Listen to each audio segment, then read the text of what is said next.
So today I want to show you how to use a scale to build chords and what chord sounds good with certain notes. So I'm just going to write out a C major scale. I'm going to go a little higher because there's a reason why. I'll put that up there. Okay, so we got C to C. I'll just write this up here to make it a little easier for folks who don't read music very well. And if you don't read music very well, that's all right. It's a skill you can learn how to do. So C, D, E, F, G, A, B, C, D. There's a major scale here. So if I just stack thirds, so I'm going to put a C down here, and if I just stack thirds each time with these notes here, I'm making triads. Okay, let's complete that.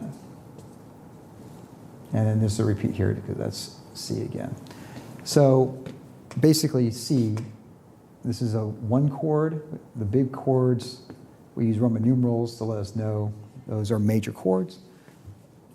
Small ones we use to show minor.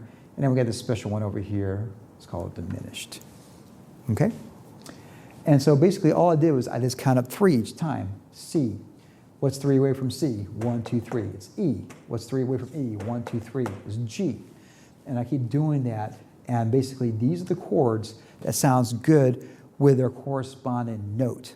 Now, if you notice though, in the C chord I have C, E, and G. So I'll just kind of put this up here. C, E, G, F, A, G, B, C, B, D, C, E, D, F, and kind of let's finish that off.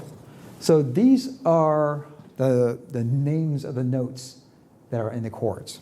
So that means this C chord can sound good with a note that has C, has E, and G automatically. Now there's other things that goes on, like passing notes and other things that are non-harmonic tones that can work as well. And if I keep stacking them, if I keep stacking a C chord, just keep going up until I repeat the octave. Basically, I have here a 13th chord here. And that's the biggest chord I can get because when I get to the 15th, that's C. So at that point there, I can't get any higher than that. So in theory, I could use all the notes of the scale. There's C, D, E, F, G, A, B, and C. So I have all 7 notes of the scale in a C 13th chord. So in theory, you can put any single note against a C chord if you're expanded enough on there.